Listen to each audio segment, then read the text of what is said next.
Good night, good evening, good afternoon, wherever you're watching from. I hope you're having a good day. Welcome to Conversation with Rickford Burke.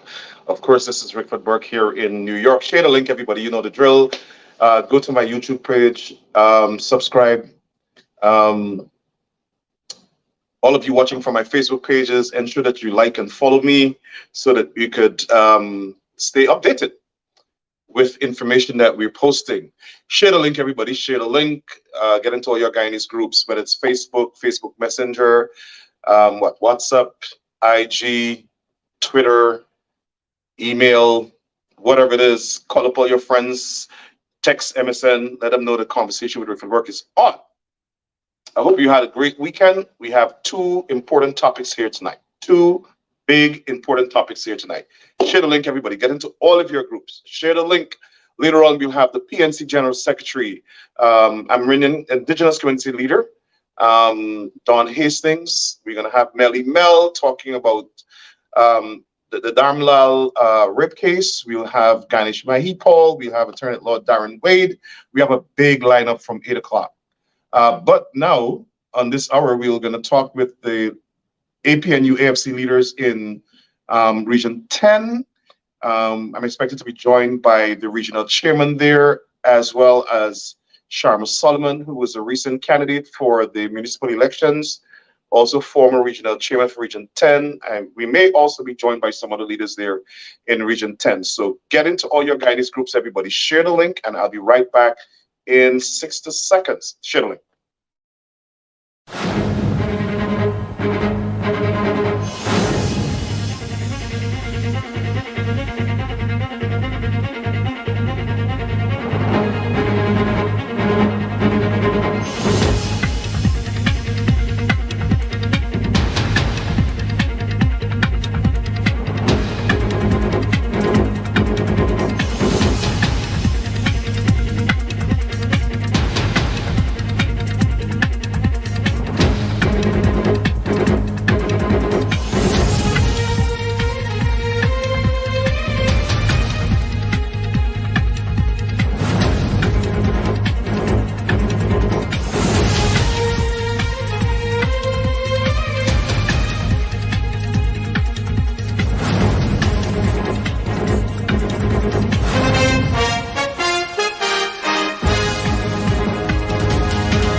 All right. Again, welcome back to Conversation with Rickford Burke. This is Rickford here in New York. Share the link. Everybody keep sharing the link. Share the link.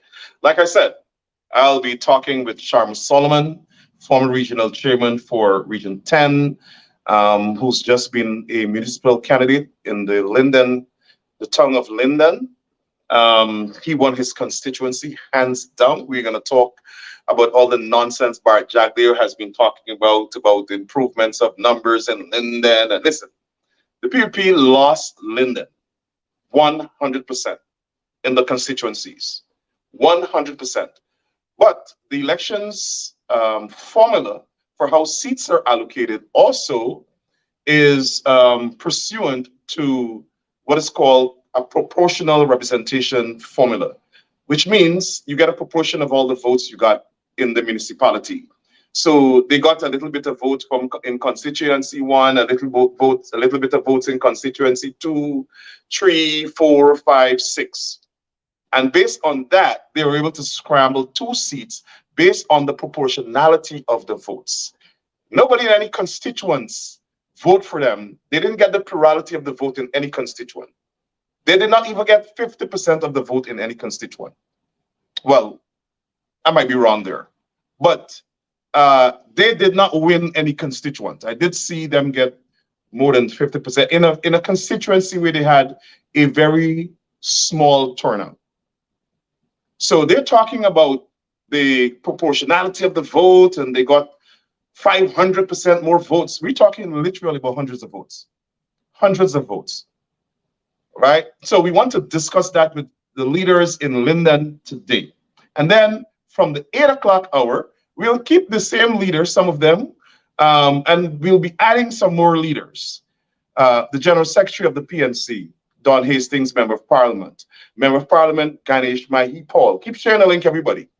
Attorney at Law Darren Wade, and social, child, and women's rights advocate Melly Mel. We'll be talking to everybody. Everybody, get in the link, get on your social media platform. Share the link to everyone. Everybody in Linden, call up your friends, relatives, let them know Sharma Solomon is on. Some other regional leaders will be on. And then from the 8 o'clock hour, we slide straight into the Dharamlal matter. So without further ado, let me introduce my brother and my friend, Mr. Sharma Solomon. I don't know if you're seeing or hearing me, Rick, but blessings. It's good to be on your program. How things? Good, good, good. Greetings to you. Greetings to you. We hear you loud and clear. Loud and clear. All signals are go. Everything is working. Technology working. Everything is in sync. We're ready to deal with Barra. Yeah. So you heard Bart Jagdeo, and later on I'll get into some numbers. You heard Bart Jagdeo claiming, lying that they got 500% more votes in Linden. I want you to compare the PPP's vote in all of the elections, both the local government elections, let's say within the last 5 years, as well as the general elections, because you can only analyze a party's performance by having a holistic view of their performance at the polls. So take it away. So, you hear this, and it's good to have this opportunity to give perspective to what 500% represents. And 500%, I mean, for a mathematician, and I always say somebody like Jagdeo performs mathematics. You can get 500% from any number if you really understand what number you're working with initially. So, the People's Progressive Party is making the claim of inroads, and I think that is very disturbing to Bart Jagdeo, who up until a few hours ago is still speaking on local government election that concluded 2 weeks ago, and had an opportunity to explain to people what the results that the PUP got after investing almost $500 million. And I think that difficulty is why you see even in a few hours and over the past 72 hours, in fact, you still hear him speaking about local government, speaking about trying to explain the defeat, because it is a defeat. You got no constituencies. You have always, over the past 4 local government elections, and we're talking since in the 90s, have always held about 2 or 3 local government seats. And to invest all of that money and still retain 2 or 3 seats, I think it is very disturbing to see what the future holds for the PPP, not only in Linden, but for what it holds with regards to their investment in oil money and politics and elections, and how Goodwill was able to push that back in a very major way. So their inroads claim for me would come from 4 areas. They are saying the AFC, which holds a pool of about 3,000 votes in this region coming from 2006. And the AFC gave them no support. And you saw that in terms of the response of the campaign. So that cannot justify 500%. You would hear them speak about the young voters. Only about 20% of young people turn out to vote. And we got about 15% of that. And we know this because our polling agents identified people who voted. And we had a program called From Support to Vote, which moved people from actual supporters to voters. So we knew who were voting. And then you had the claim. So those were the 2 claims that they wanted to make. The issue of crossover. Now, the people that they have attracted, whether some of them are with their own characters and their own elements in society, attracted no one of significance in terms of numbers. So those 3 elements show that you couldn't make 500%. Now, over the past 3 general elections in Region 10, the People's Progressive Party in 2011, 2015, 2020 have always leveled around 3,000 votes. In fact, their voting pool is no more than 3,500 votes, no more than 3,500 votes. To spend, and in Linden, Region 10, 3,500, in Linden, 2,800 to be exact. In 2023, you spent $500 million. The last local government elections in 2018, you got 400 votes out of that voting pool of 2,800 in Linden.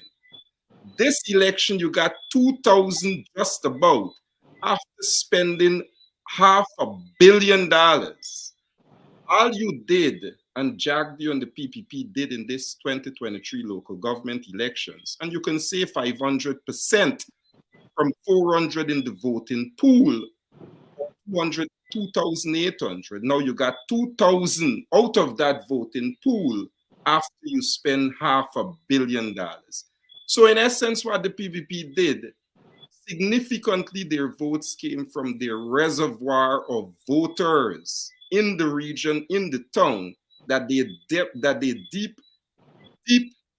went deep into that reservoir with $500 million and pull out 2,000 votes. No inroads. And I think when we check Jagdio on that explanation, you find him not only frustrated, but seeing the reality that they can be beaten because they made no inroads and they lost significantly in Linden. Well, I'm going to go a little deeper, and I'm going to compare their performance in the June 12th local government elections to their performance in the 2020 elections. That was the last elections. He went way back to 2018 to try to see how many votes they got or whatever. But let's look at the last elections.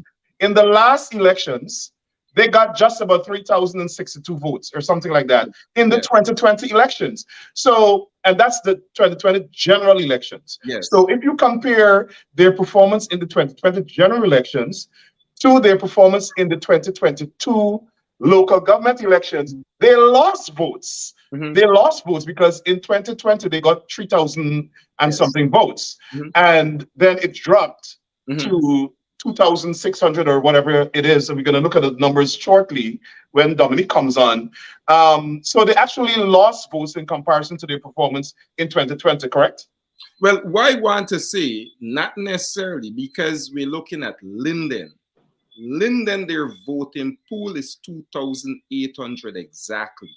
Okay. And they got just about 2,000 votes. Now, not only whether they got any much amount of votes in that, look at the amount spent to entice their own voting pool, which they had every opportunity to do coming out of 2020, to have those people organize, mobilize, and tend to put resources behind that in that tremendous fashion.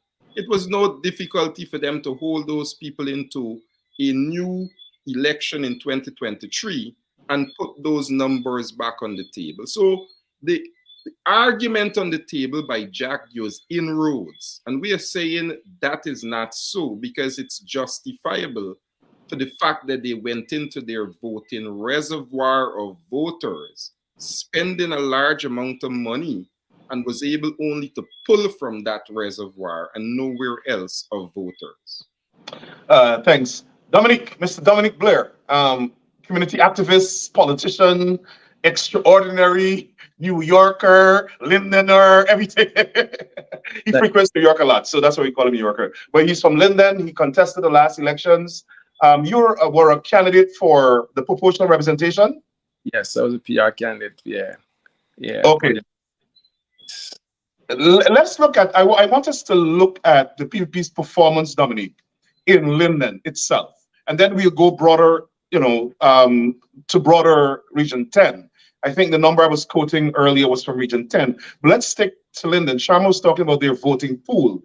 Consistently over the years, they have these around 2,000, 2,500 voters. And after they bribed the people how much millions of dollars. They give them another set of millions in hampers. They actually give out cash. They had cars taking people to the polls. They had big music party, food, hampers, everything. And they still got that same number of votes. What do you think about the AP and UPMC strength in Linden? Dominic? I would say, first of all, good night to everyone. I mean, to the panel, Mr. Salmon, yourself, and the listening viewers. For me, I don't want too much of the numbers game because we went up 500%. So I don't really want to talk too much about the numbers. You also improved 500% comparison to the last municipal elections. Yes, and we know that they went, like Mr. Salmon said, they went in deep. They went into their voting. That's all the votes they have. Because when I saw what happened nomination day, and I think you and everybody saw what happened nomination day, when we saw that red wave, they called it that red wave, the crowd that they bought, the red wave, people was getting excited, but that red wave was just a sham because there was a 10-day workers. That is none to be feared. That coming to 2025 election, that's all the vote they get. They don't pass 3,000 votes. 2,400 votes they got at local government elections. That's their voting pool, like Mr. Salmon said. That's their voting pool. That's they went deep down in the vote and they spent a lot of money for that. Because look at coming from a campaign, we didn't get to use the radio station. We didn't get to use the because we write letters to the radio, the TV station. No, we just had social media. We were locked out from NCN, and we had no state resources and stuff like that. So I'm saying that it's nothing to be scared about.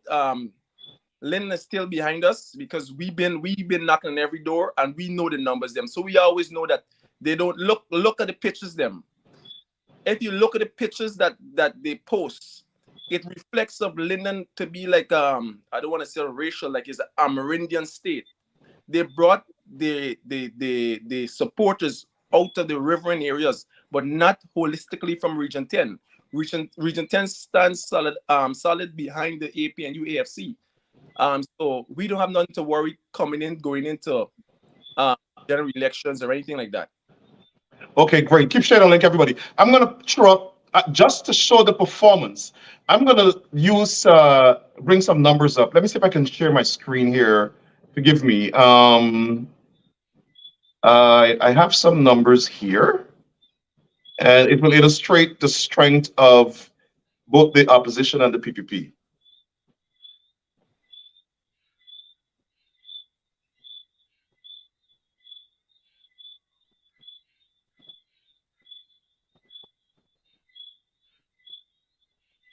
All right, so I'm going to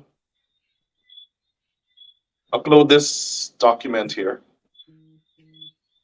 Not sure if, all right, it didn't come up back there. Let me see. All right, good. So let's look at this document. I'm not sure if you can see it, but for instance, constituency 6, the APNU candidate was Stewart, Rochelle Stewart. She got 1,070 votes. The PP candidate got 230 votes. Constituency 7, the APNU candidate Thorn got 1,399 votes. The PP got 194. Constituency 8, Harry, the last name, Pauline Harry. She got 1,347 votes. And the PPP candidate got 345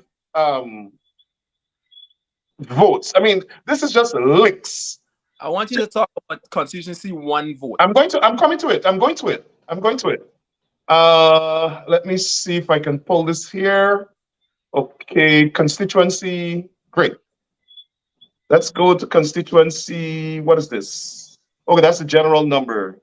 All right, constituency 1, Mr. Solomon. Mr. Solomon, why are you embarrassing people like this? 1,980 votes. The PP candidate got 624. Constituency 2, Vanessa Kissoon. The turnout there obviously wasn't good, but Vanessa got 462. The PP got 384. Constituency 3, Robertson, 301. APNU, PPP 97. Constituency number 4, Bentic, PNC, 338. PP candidate Fredericks, 221. Constituency 5, Quasi Parks, 1,040. He's the APNU candidate. PPPC got their candidates James Shirley James, 370. So we went in the numbers there. These are in the numbers, and there's no comparison to the votes. I mean, in constituency, guess there's some work to do in constituency 2, 3, and 4 because the turnout there was very low, obviously. But more than the turnout, though, Rick, those are areas that are part of where we would call the PPP stronghold in the community. Okay. Where you would find them having numbers anyhow, and that's the point I'm making. You know, to concentrate resources in these areas, you could only expect the sort of results that you saw concentrated in some of these areas. So, for example, the constituency 2 area, the significant votes came for the PPP out of one community predominantly, and that is where now, as a campaign, as a party, we intend to go into those communities and have dialogue, to meet with people, to ensure that we have them appreciate what our campaign, but more than campaign, what our program and programs represent at the municipality, and even as it relates to advocacy on their behalf. So I think, you know, this is again what you see in terms of numbers. So when we put the numbers, for example, we have increased the voting numbers by 103% in this community. So this is the highest local government voting turnout ever in Linden, 1.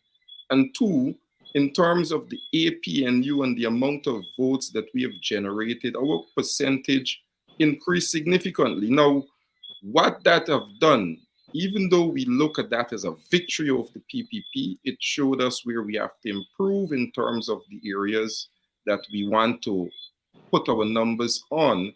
It also says to us what we see in this local government is what we have to do to go into our voting pool also, as it relates to a national election and where we have to do work.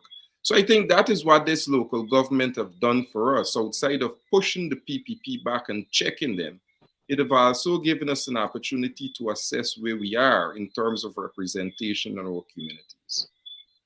I want to come back to something you said. Go ahead, Dominique, go ahead. Point. I want you to take this to note. Constituency 1, Mr. Salmon, I think constituency 1 is, I think, this the largest community in the Caribbean. This is a mayor's ward. He was able to get almost 2,000 votes. Likewise, constituency 14 in Georgetown, right? If you correct me, Mr. Solomon. Constituency 14 in Georgetown, we have over voting pool of over 7,000 people. And he was able to bring out almost 2,000 votes in one area. So it could tell going forward what could be done or what is to be done. I just want to take that into room for improvement. Now, Sharma spoke earlier about the Linden voting pool. They do not get more than 2,000, 2,500 votes or so in Linden itself, the municipality of Linden, in the township of Linden. But when you go further out to Region 10, their vote in the last elections was, excuse me, 3,000 votes. Yes. So even if you when you go out to the wider region, their votes only improved by what, 800?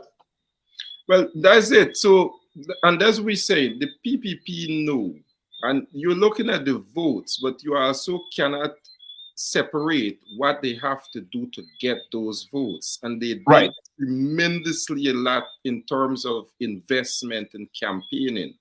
And we're saying that that pool is evident. You look at 2011 in the general elections, when they got about 2,700 votes. And in 2011, they got 2,800 votes. And in 2015, they got 2,700 votes. And in 2020, they got 3,000 votes. So that is what they've been hovering around for the past 3 elections, regionally. And in Linden itself, when you take that number, you see of those numbers, it's only about 2,600, 700 votes that they've gotten. So again, it is nothing that they've done that is to say we are making inroads in Linden, which is principally the claim that Jack Deere is promoting, which is not true, one, and we have debunked that. But what they did to just maintain their votes shows that with goodwill and a bit more campaigning, not only in Linden and Region 10, and the message that we were able to give to people and give them the opportunity to see right through the PPP's message is, I believe, what intimidates Jack Deere tremendously. Because if we can do this with nothing, as opposed to what they were able to bring to the campaign, I believe they don't find a way beyond how they can convince more people outside of their voting pool in Linden.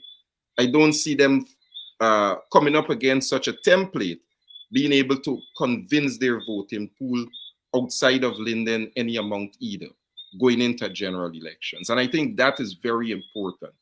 What resources that they're investing in. Sharma, if you can pause a minute, we have a slight technical issue. Let me go to a quick break and I'll come back and solve that. Just 1 second.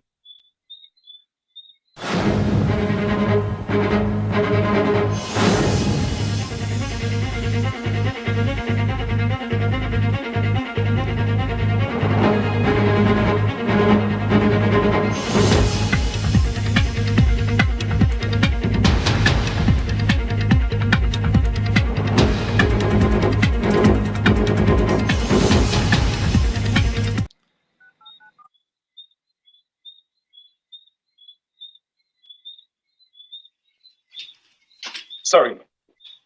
Okay, we're back. Sorry about that, Sharma. Go ahead. Can you guys hear me? Yeah, yes. Okay, great. No, so I just wanted to make that point. Don't let us divorce that. Even though they're making this claim, both claims must be looked at, which is we are debunking there is no inroad, and what was spent to even maintain what they have should be looked at as much concern for Jagdeo, that coming up against goodwill, that all they could have done is to go deeper into their own reservoir and pull out votes. Yeah. I want to focus on something Dominic said. He said they had no access to the television station, to the radio station, the government owned in Linden. Why is this so? Why can't leaders, the PP doesn't own Guyana. Bar Jagdeo operates like if all of the assets in Guyana belong to the PPP. And they only operate like that because we allow it. If the government TV station and radio station, which belong to the people of Linden, is used for politics, they're used for politics, for campaigning, why not mobilize the people to shut it down? If it is that the PP is using it, using government money, using the employees of the government there for a political purpose and not giving the opposition equal time on these airwaves, why not either go to court and force them to do that or shut the damn thing down?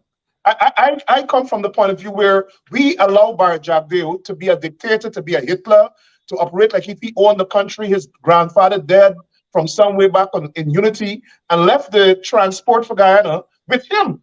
So I'm wondering, it's time to get radical in the country. If the PPP is operating like they're Vladimir Putin, shut the whole damn thing down. Form some human train or something and shut down the TV station, shut down the radio station, unless they can operate these facilities like they belong to the people. Well, you know, Rick, for the issue of the television station on two levels, you made the point of legal issues. This is NCN, state-owned, taxpayers funded. Politicians were locked out from that. The government exclusively took their candidates on the TV station, funded by taxpayers. Now, coming out of that week of Press Freedom Month, I think you had an opportunity to see not only the PPP desire to own even the Press Association by an open contest. It shows that not only Linden, but I think the issue of a free press remains under threat from the PPP. That's NCN and state. Now, Linden itself is with the one TV station policy, which now goes to the fundamental violation of people's right to access more information. So that particular area also has been shut out. This matter was taken to court by late Yearwood and late Chapman, and we won when Ian Chang, then Chief Justice, handed down the ruling that to have a one TV station policy is a violation. So I'm bringing this to show you that this is not a new one. This is the general attitude of the government too, notwithstanding the actions taken before 3, that they will maintain that. And you're right. Now, what do we do moving forward? Becomes something that the community will have to decide based on their fundamental rights being violated and how they intend to take desired actions to ensure that their rights are respected. I want to emphasize this. I just was looking at the last election results. Let me bring it up again so that, and we have non-Guyanese watching this program. Everybody keep sharing the link. Non-Guyanese watching this program. And let's look at the Region 10 results. This is from 2020, right? 19,100 for the AP and UFC coalition. And the PP got 3,202 votes, 19,153. This community just completely rejected the PPP. They do it at every election. And the PPP's response is, okay, we're going to control everything in the region. We're going to make this region barren, right? We're just going to go and give money to our people. There's no industry. There's nothing happening in Linden. Linden probably has, the last figure I saw was what? Almost 60% youth unemployment. Yes. Nothing is going on in this community because Black people live there. And I think it's time we stop sugarcoating this thing. The PPP only pays Black people to support them in Black communities or to support them across the country because the world is now watching at them, right? We have made it very clear that it's an apartheid regime. And the world is watching at them. And so they decide to pay some black people to be candidates, pay some black people to go and march in some procession, to go on nomination day to submit their candidates list, force government workers to put on t-shirts to march with them. This is a party that believes in bribery. They believe everything is about inducement. Yes. We just saw it last week, where they think they could rape somebody's child and force them to take bribes. I mean, this is the political party that we're talking about. Why these 19,000 people, or the entire community of Linden, is allowing these racists, Bart Jagdale in particular, who thinks that he's the mother Hitler of the world, to marginalize the community like that? How do we mobilize the people to fight back? Rick, I think the community understand the dominate and control tactics the government is playing. You can see from this last election, you can see the response of our people. That, you can see the response of our people. Most of the residents understand what the PP government is doing. Because just to add to some of the other things, the contracts, 90% of the contract goes to people outside the region. Then the people understand, they know exactly what this government is doing to them.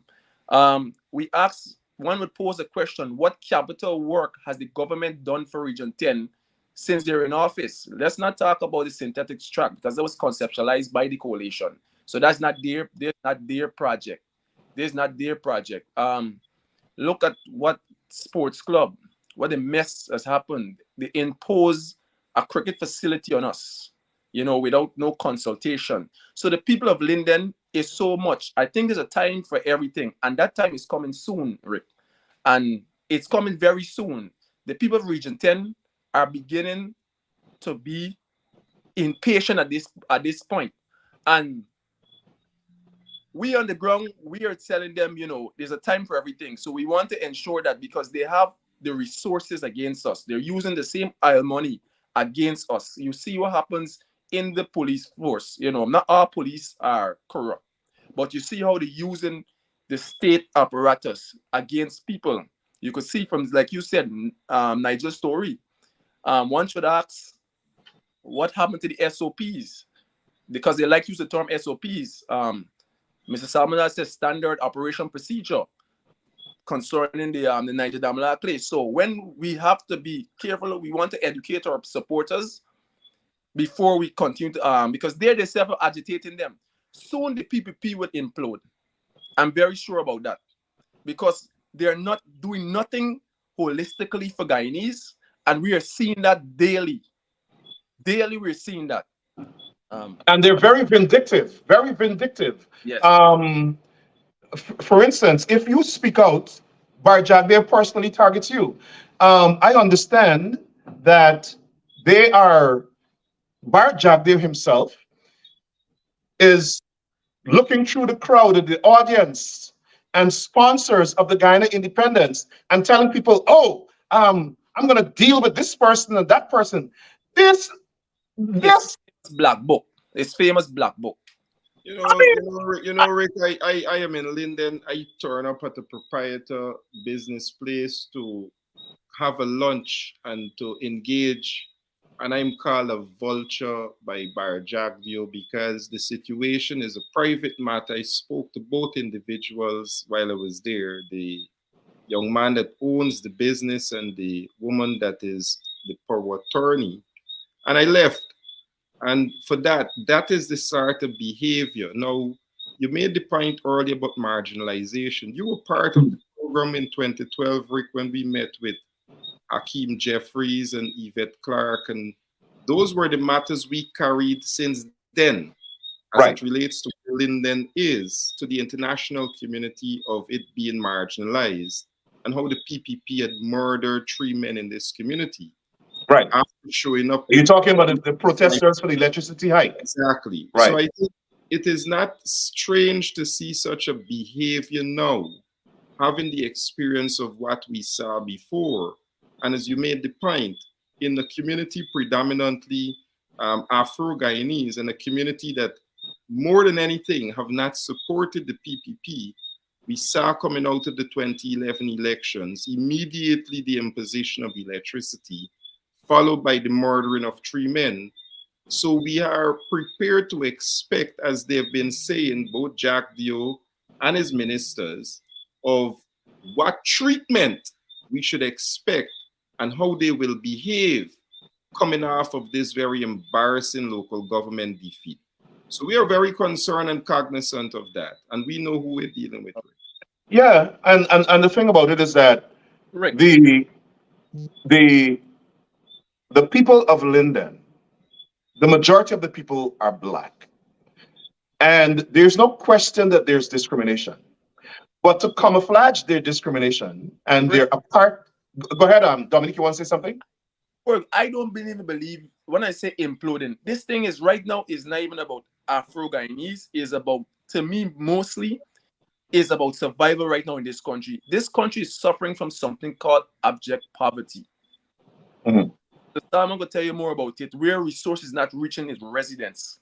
The next thing this country is going to reach to is absolute poverty, where you see happens in Venezuela, where Right. citizens can't afford their basic needs. So right now is a fight for survival right now in this country. When I say the people will implode very soon, because this is happening on the ground. I am a businessman. I be in different forums. I'm part of the chambers in Linden, and I could tell you what some of the things are facing in this country. So very soon, it's not even about Afro-Guyanese. It's about survival in this country. I don't know if Mr. Salmon want to add to that and explain exactly so you could understand what's happening in the ground. I'm preparing a report so I could walk with it on my visit to US, so I could take it straight to the State Department exactly what's happening in this country. So because they're paying these lobbying firms to portray something out there that is not of essence what is happening exactly in this country. I think you could go ahead. Yeah, I think what Dominique is saying, you made the point earlier, Rick, about Linden not having any economic expansion over the past several decades. Cost of living is not something that is discriminating at this moment. We know the marginalization. We see it in that apartheid attitude and behavior of the People's Progressive Party towards especially Afro-Guyanese communities. But cost of living is not discriminating, even their own supporters, and they have not put anything in place to address significant issues of cost of living. You see Jack Dew is coming with 3,000 more jobs, 40,000 jobs, as if people work for 10 and live for 10 days and not live an entire month. And besides that, under those jobs, there are no security nets that provide for people, whether proper NIS to ensure people can get job letters. So those marginalized community can never escape the issue of poverty and to be elevated in a very holistic way. And they're living on the sort of handouts. And in the campaign, we've demonstrated that behavior to be called looking for hit culture. So you've placed people in a situation where they're like in a Dependency. situation, and you give them drip drops so that without that, they don't see beyond the need. And then they have to depend on you for living, so for survival, which is what Dominic is talking about. Exactly why they were able to entrap so many people in their campaign program, especially during that period, because you literally went and you bought people, you know, and it reminds you in a reminiscent way of when we were buying people, the sort of mentality that would engage in such behavior. So that is what you literally saw. Slave owners. You see, and the thing about it is that, and Dominique said just now, it's not necessarily about race. For me, we know that poverty is a problem in the country, and it affects everybody. I've said that the PUP is against poor Indian people as well. They are all for their friends, their cronies, and to enrich their circle of oligarchs or so-called oligarchs. Now, but when it comes to Linden and all other black communities, it is about race, because that's how they operate. I am adamant about that. We see it here. We see it in this country. They are marginalizing black communities as a form of vendetta and punishment for not voting for them. Yes, that is true. We been educating people, because look what happened in Region 3. They consult the people when they were going to put a stadium in Region 3. They came to Region 10 with no consultation with the resident, with the community, and just imposed something on us. That, and it is clear. I tell you about the contracts. 90% of the contracts going to people outside of Region 10. I'm a business person. I recognize now these contractors come into the region. They don't employ people from our region. They work with their workforce. Look at right now, find out at this sports club, the only jobs there for two Linden are watchman. Mr. Samuel was there, was a watchman and a handyman and a laborer. At the synthetic track, the workforce is from out the region too, and people are saying that they are from. A known businessman lately was on NCN and complaining that Region 10 people people do not want work in Region 10, and that is false. He of himself wants to underpay workers. When they speak out, he wants to fire them, and now his workforce is he's using Venezuelans as his workforce. So you could understand what's happening. Who's that businessman? Could you call his name? He has a he's on the Chambers. He has a business. He's on the Chambers. That NCN show the other night he was speaking about, and it was total untrue what he was speaking about. In other words, he's trying to play this white supremacist thing that black people are lazy, they don't want to work. I'm very upset because he's benefit from a region that my brother died June 12th for the low electricity rate that residents that he's facing, that he's enjoying right now. And this is what I'm talking about. And your brother was one of the martyrs, the three people? Yes. Your brother died? Brothers he was of a brother Linden. to me. Ron was a brother to me. Okay. Brother to me. And he died. And this is why people that benefit from cheap electricity rate. Picture this. He's running a sawmill in this country in Linden. Cheap electricity rate. You find out, Rick, do the homework. Don't take me word. Do the homework. Find how much to run a sawmill in Region 4 in East Coast. Find out what's be the light bill costs. Now you're here in the region. You're enjoying the sweat. You're enjoying the cheap electricity for people that died. And you're saying that workforce, you can't find workforce in this region. And it's untrue. I know two young men, when they're looking for work, got the job, very underpaid. How a guy gonna survive on a low income job? And then you say nobody Linden doesn't want to work. Tell the people the truth. You're underpaying staff. You have to force now. You have to bring the Venezuelan there. Don't tell me. Somebody from Linden text the name of this man who's running this sawmill. Let's expose him. I will call his name.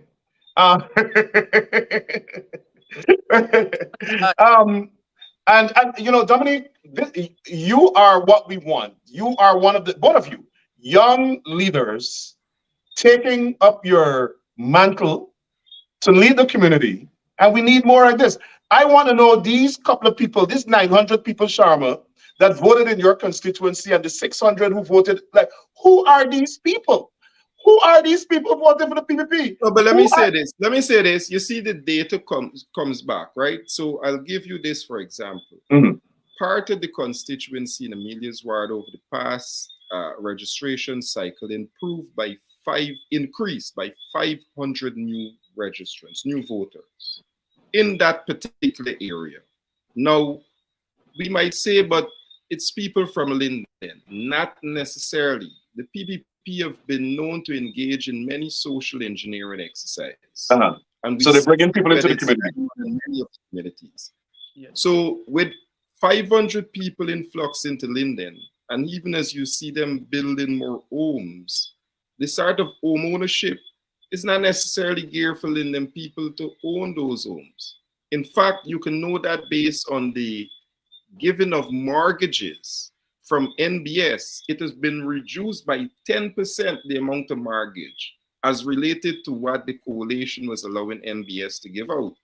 And the reduction of loan at commercial banks have been significantly reduced for Linden people. So you know it is not necessarily Linden people in that 500 number that own most of those homes in terms of those. So they're bringing people from their areas where they have mass support and put them into communities I like can Linden where they further have say no this. support to help bring up their numbers. I, They had a I whole can scheme. further say this. So we know that Hold on, we know Dominic, that I'll come side to of you. social we know that side of social engineering is taking place in terms of ownership. Now, even in the extreme parts of Linden, you see now migrants in terms of hundreds in certain community in the media's ward. In the media's ward, you have about a community now hosts about 200 Venezuelan migrants. And now we see years in, people are easily getting the opportunity to have their documentation that certifies them either as Guyanese or able to vote. So those are some of the social engineering issues that we see even as you look at those numbers. Doesn't necessarily reflect a traditional base of voters that are Lindeners. So those are things you can't just say we measuring 500%. And that's why I said earlier that the people who are making those claims are good with mathematics and they can inflate any number to give a 500%. But I think holistically, Jack Dio knows that to spend $500 million and to get those results, he not only lasts, but lasts miserably. Thanks. This was a wonderful discussion. We have to have more discussion. We need to shine the light on what is happening in Linden and all the communities. What I'll do is go through all the regions from 1 to 10, and let's discuss what is happening in those regions, governance in the region. I want to switch now to, we have some of our guests, and you guys can stay. I want to discuss this Nigel Dharamlall issue. It's a big issue in the country. It's a big issue in the region. It's a big issue in the diaspora here. We've had protests in the diaspora. So you guys are welcome to stay. Dominic, you're going to stay? No, I have to run. You have to go. All right. So, Sharma, can you stay? I'll stay for a minute. Certainly, I find interest in this matter not only because I am very disturbed by it, and I believe it's important that we all raise our collective voices on this matter. Right. Great. Okay, Dominic, thank you. And Yeah.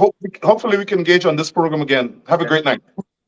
All right. Thanks. Thank you. So we'll take a break. And when we get back in 60 seconds, well, less than 60 seconds, I'll introduce the next panel. Ganesh Mahipal, Member of Parliament, Don Hastings, Member of Parliament, Attorney at Law Darren Wade, and Social Advocate Melly Mel.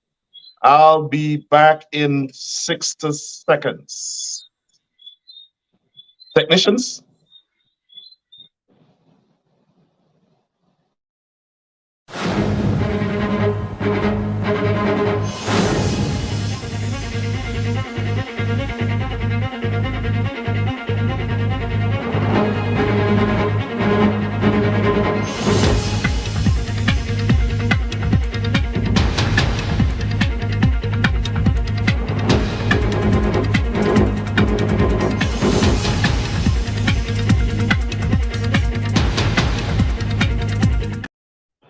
Okay, keep sharing the link, everybody. Welcome to the program, Mr. Member of Parliament, Ganesh Mahipal. I almost call you my Paul. Sorry, Ganesh Mahipal. My brother. Good evening. Good evening. Thank you very much for having me, Rickford, and good evening to Sharma Solomon also. Sharma, Ganesh is telling you good evening, and also I see Dawn Hastings. I'm not sure if she is ready, but we're going to start, and I'll bring them in as they arrive in the studio. Ganesh, this is a big issue. This is a very big issue. I've never seen any country in the world rocked by such an issue. I mean, ordinarily, this issue would bring down a government. If you had a functioning police force, a functioning child protection agency, a properly functioning child protection agency, a government that understands that there's a rule of law that must be adhered to, a civil society that recognizes that you can't allegedly rape children and get away with it, and that there's one standard when it comes to law enforcement, and a religious community that understands likewise. This is a big issue.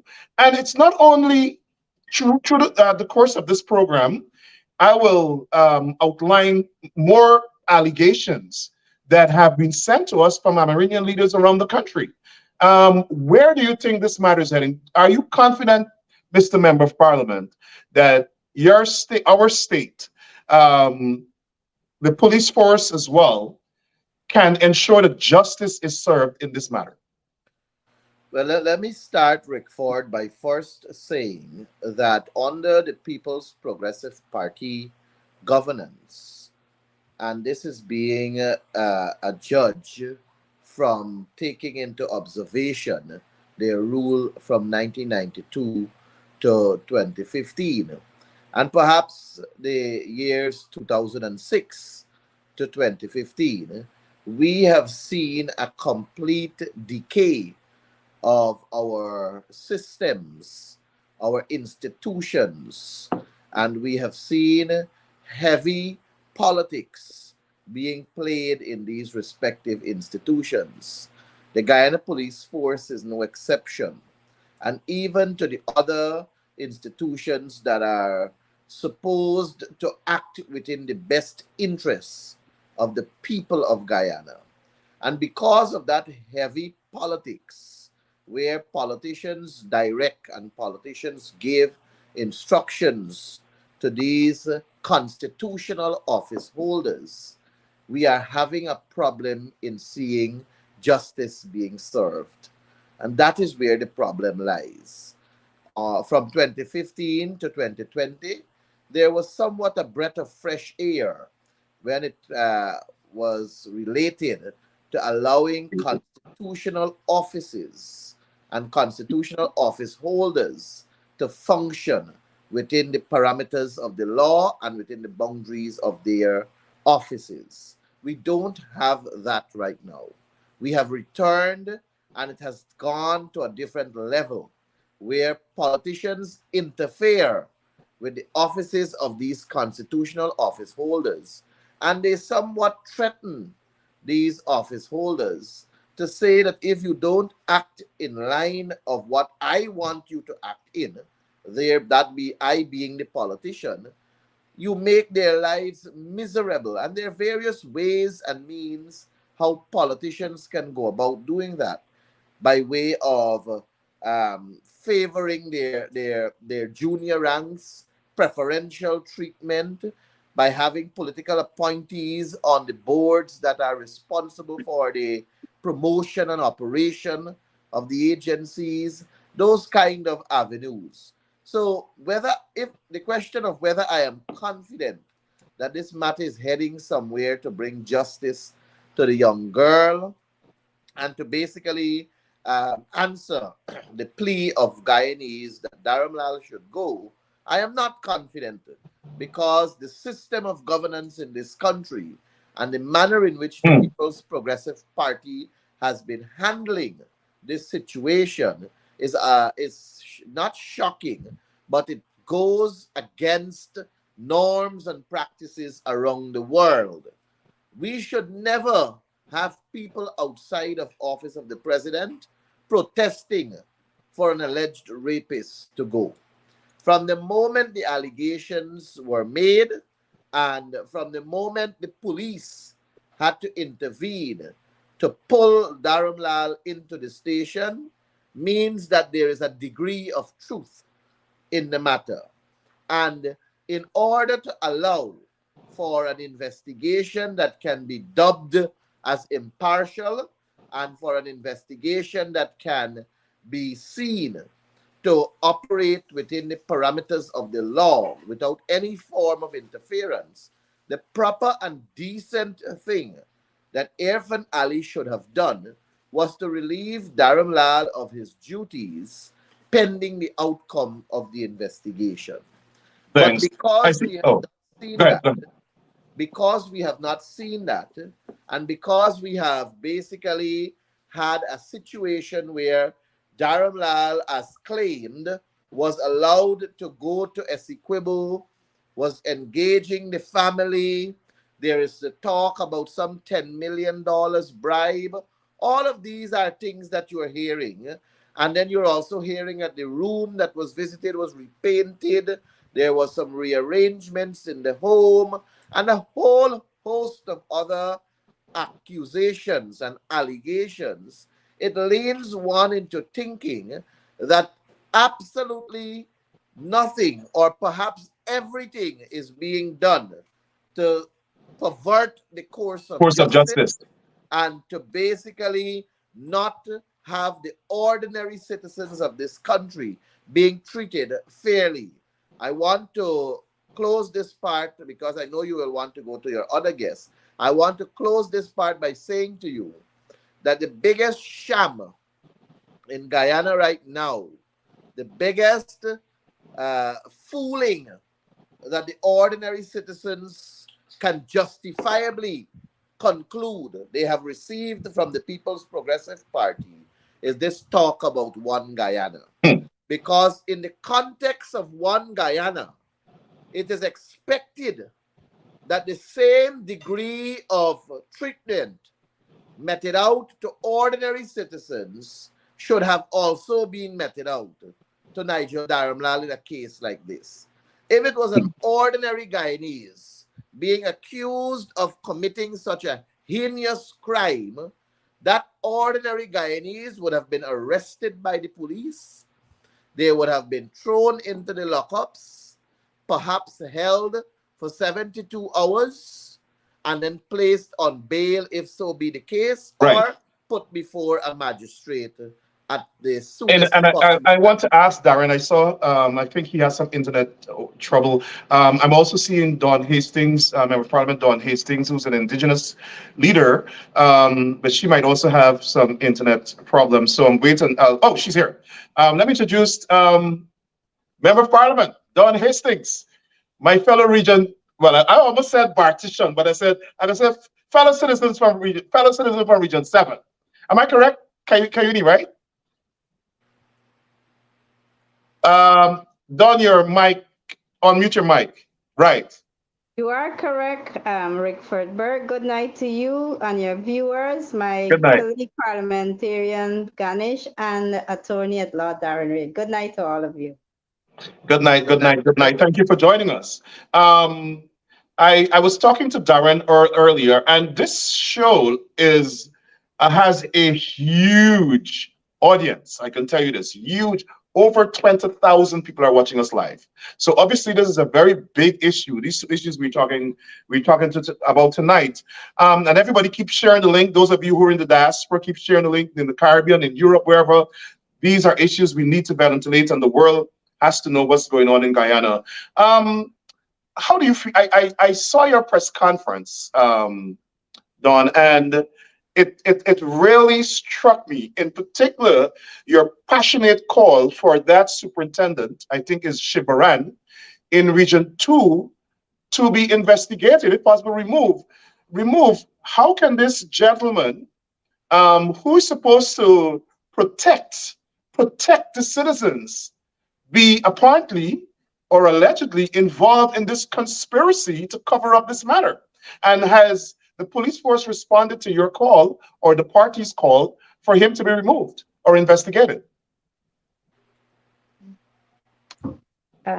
Thanks again, Rickford. Yes, I did make a call because what we have seen since this matter against the local government minister of the alleged rape of a 16-year-old girl, I have been observing, we have been monitoring every stage of how this matter is being handled.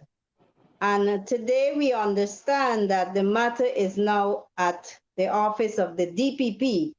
So it has left the police, now is in the hands of the DPP.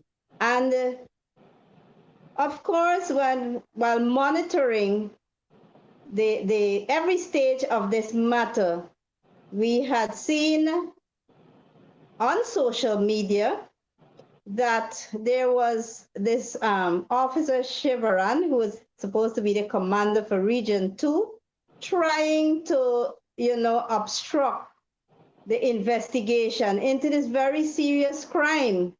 And I did call for him to be investigated too, so that he also should face the consequences of his actions. Because to my common knowledge, that is obstructing the process of fair investigation. To this date, we haven't heard anything as to whether he is now being investigated or he will be removed. Nothing to that sort unto this date. Attorney at law, Darren Wade, welcome to the program. Good evening, Rick Ford. Good evening to Ganesh and the Honorable General Secretary of the People National Congress. Thanks for having me here this evening on your program. Yes, thanks. I'm trying to pull up that statement that we saw that the commanding officer for Region 2, Mr. Superintendent Kemraj Shivmaran, on the 16th of June, signed as a witness to.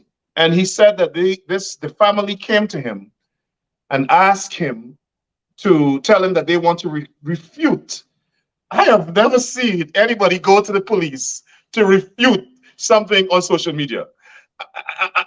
It doesn't make any sense. If somebody saw something on social media, they want to refute it, they just put a post on social media. They're not going to go to the commander of a region to refute, issue a statement refuting something. At that point in time, the police was not even investigated. Well, we don't know. But it's very, very strange that based on what he claims, the family came to him. They didn't go to a pastor. They didn't go to a public relations person. They didn't go to a lawyer. They went to him. And then we got wind from the family that they were forced to do this.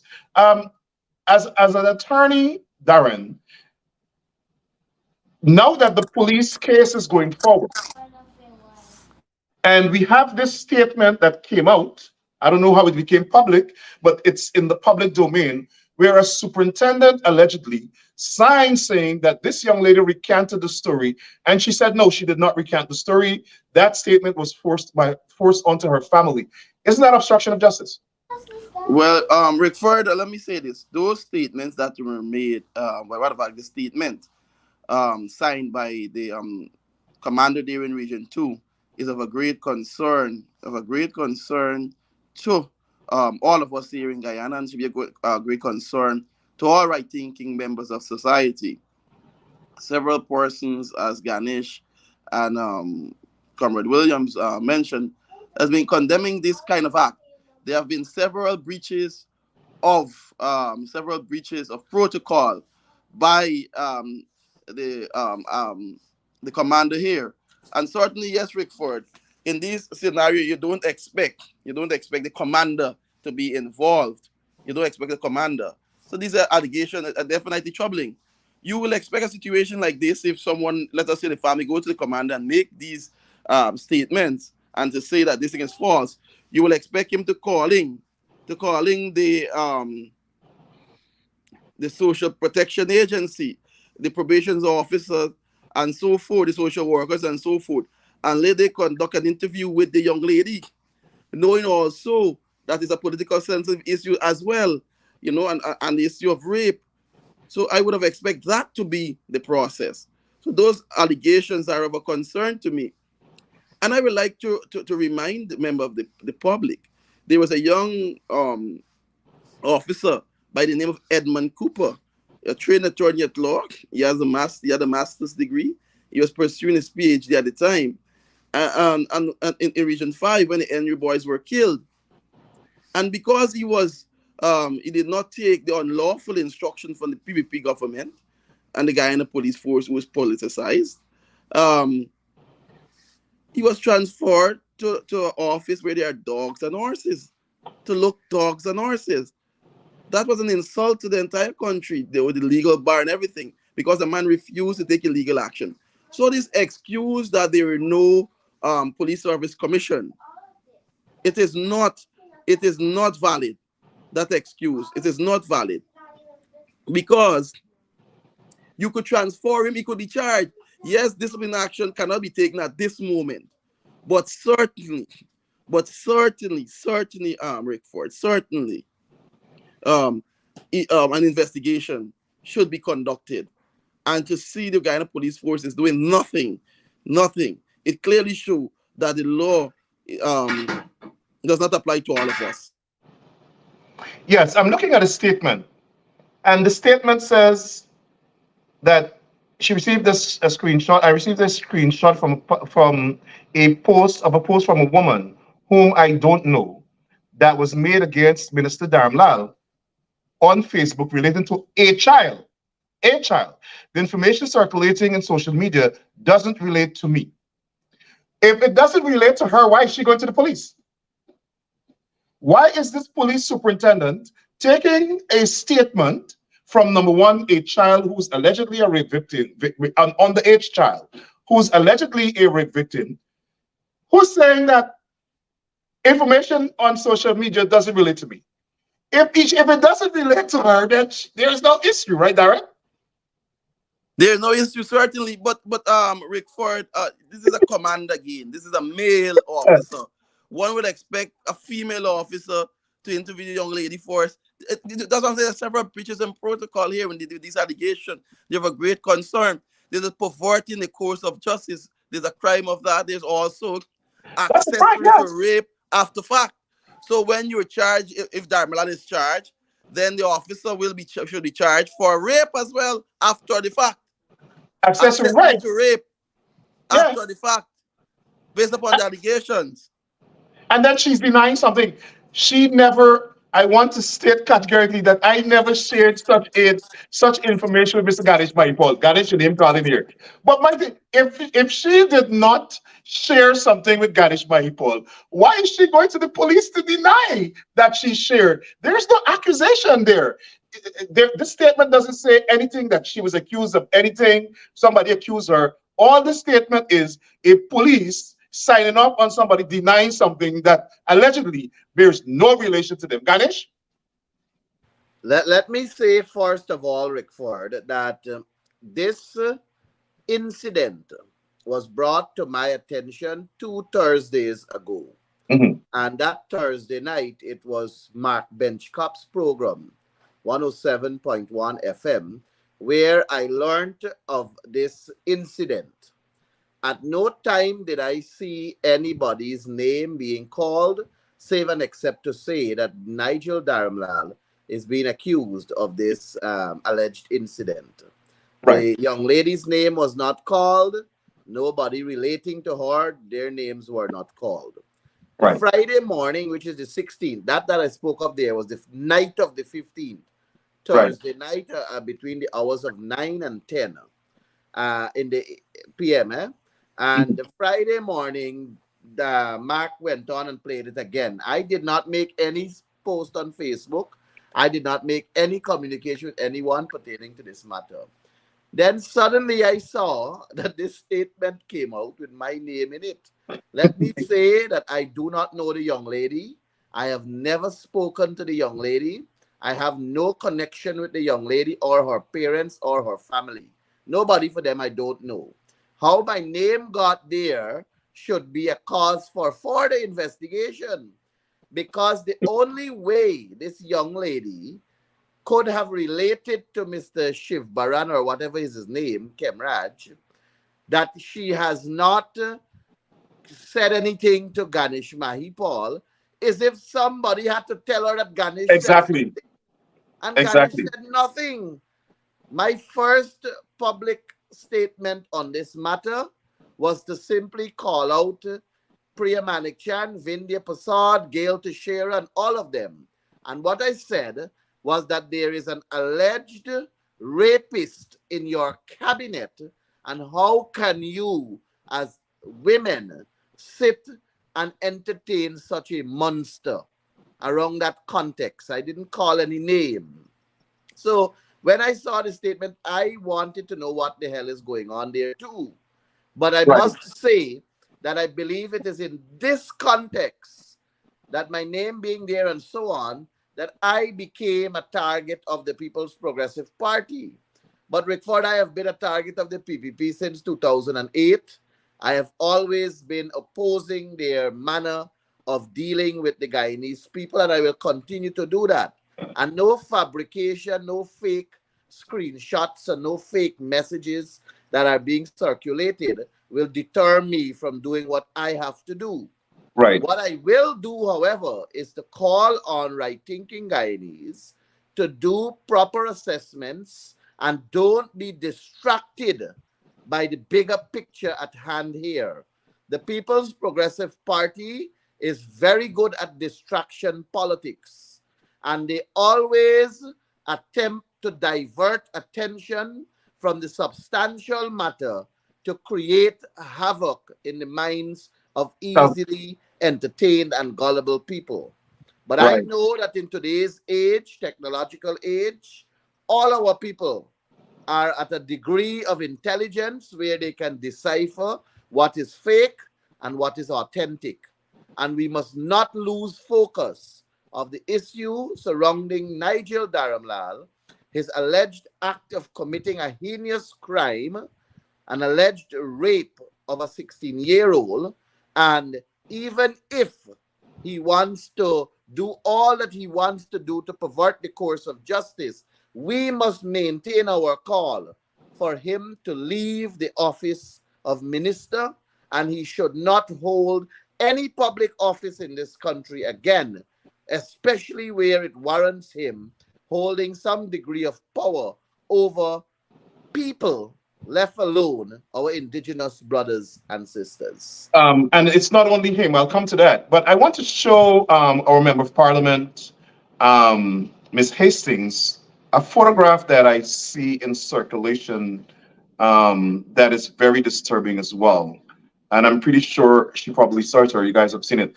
This is a photograph being circulated with Nigel Dharamlall in the presence of both Irfan Ali and Bar Jagdeo, with young girls that appear to be indigenous. I'm not sure if they are, but they're young girls. And this issue of Nigel Dharamlall has been allegedly raping children, has been percolating in society since he was a permanent secretary, about 5 or even decades now. And they still have him in the government. They never investigated these matters. People in Region 9 and Region 1 sent CGID letters, Amerindian leaders, letters. We have a letter with 19 allegations, 19 against him and some others that they list. They list time, they list place, they list everything. And nothing has happened over a decade. These allegations, do you think Don, do you think there should be a commission of inquiry about these allegations about the abuse, exploitation, trafficking of Amerindian children, young girls?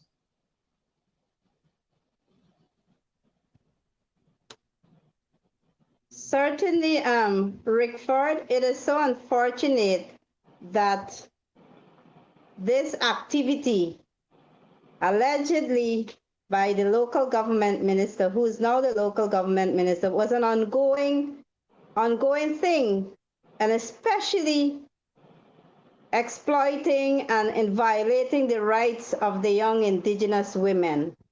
I too also have seen some of the letters that have been published from since 2013, various years passed by, and I even understood that these complaints were made to some authorities sometime years back, but no action had been taken, as you have rightly said.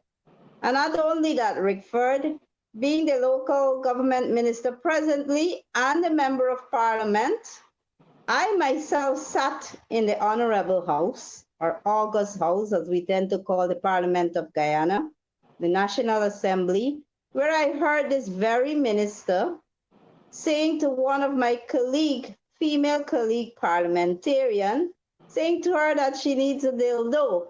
And I believe if the government was serious about their integrity and their good governance, I think that right there and then, he should have been suspended or expelled out of Parliament. But you see, he was being sheltered, like how a mother hen would shelter her chicks, until the day dawned when this brave and courageous young Indigenous woman decided to publish what she published on social media. And I strongly believe, and I will agree, that if there should be a COI into these alleged matters that has been happening years after years. But you know what, Rickford and your audience, I am not surprised and I am not confident that they will want to have a COI unless it's an independent one and one that will be done by international organization. Perhaps then that might be the way forward. But I want to remind us all tonight that it is 34 days now, 34 days since the incident at Madia occurred, which took the lives of 20 Indigenous young people, 1 boy and 19 girls. Today is the 34th day. No investigation. A COI was promised by none other than the president himself that a COI would have been established. And to this date, we haven't heard anything else. All I saw in the news was that the Minister of Amerindian Affairs went into Mykobi, where 11 of these children came from, and did some handing out. And now I understand the site is being cleared by contractors and in preparation for a new So all the infrastructure. evidence, everything gone. Do you think the government has respect for the Amerindian people based on how they're handling this Dharamlal issue and the fire? Well, Rickford, honestly, I will say no, absolutely none. Due to how this matter, this hot topic, and you know they're trying to divert. I saw in one of the newspapers my name being mentioned of not returning to the Commission of Integrity, my assets and all of this. You know, they are very good, like what my colleague Ghani said, trying to divert the attention of the people for them to forget this hot topic or this hot cake, which involves an Indigenous young woman. But, you know, we are following, like I said, we're monitoring every aspect of how this matter is being handled. I want to, and I agree with you. I don't think they have any respect for the Armenian indigenous community. Rickford, may I build Go on ahead. what Go ahead. Don just alluded to? In light of Irfan Ali not upholding to his own words, calling for a COI into the fire at Madia, we in the opposition submitted a motion to the National Assembly calling for a COI. And we specifically want the area where the fire occurred to be declared as a historical memorial site in our country, and we would like for a monument to be constructed there in memory of these young children. And we are also calling for a commission of inquiry to be conducted with independent commissioners that must be agreed in terms with the opposition, not a one-sided commission of inquiry. And we also would like the terms of reference to be reflected from the opposition and government side, so the entire country can have a favorable outcome from this COI. I wanted to add that, and I wanted to also say that sexual misconduct of high officers of the People's Progressive Party is nothing new. It has been happening, and allegations were made concerning various officers within the People's Progressive Party. My mind right now, what goes back to the name Brentnall Ashley, or popularly known as Patrick in Region 1. He is holding the office of regional chairman. There are sexual misconduct allegations against him. A simple Google can point you to that. You have Vikash Ramkisoon. He is supposed to be a pandit, but there's sexual misconducts and allegation of child abuse and so on being leveled against, was leveled against him. And the father of the teen from Tushin spoke openly about that also.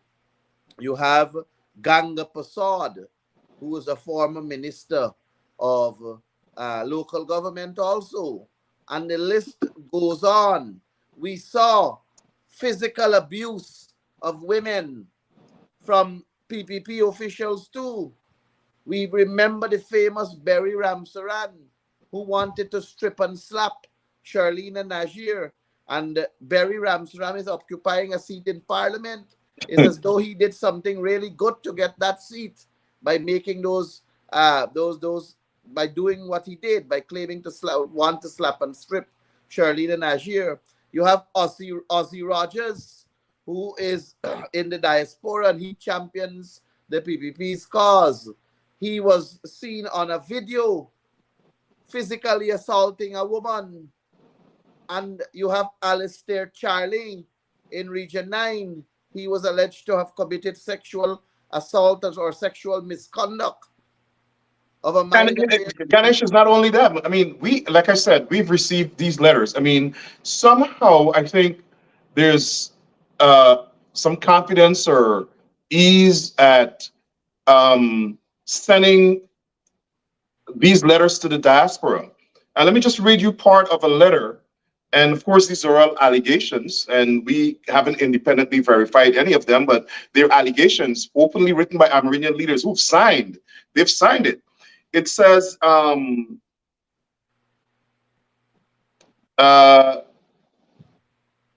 these individuals have a history of allegedly abusing, exploiting Amerindian young people. Minister of Regional Development, Nigel Dharamlall. Minister of Housing, Colin Coral. Letter Mayor, John Macedo. Region 9 Community Development Officer, Ken Faria. PPP Member of Parliament, Alex Charlie. Region 1 Deputy Regional Executive Officer, Tikram Bashir. Region 9 RVO, Carl Singh. Region 9 Community Development Officer, Compton Peters, and the list goes on and on. And they're saying these cases of assault are well known in the Rupununi. For instance, they give a case where a mayor allegedly raped a disabled Amerindian girl, report made to the police, parents paid off, and then when the father found out, he got sick and eventually died. Another case where two 14-year-old girls were allegedly brought to these two same ministers from a community, I'm not going to name the community, and these girls were sent back the next day. They came by this community development officer, were brought to these ministers overnight by some community development officer who told the parents that they were coming to a PYO meeting, a young PYO meeting. They were so badly sexually assaulted and sodomized, one was bleeding when she went back. The community development officer did not take her to her home, left them about half a mile for them to walk home. And when the matter was reported to the police, nothing happened. Matter reported to officials in Georgetown, nothing happened. Severally on and on and on.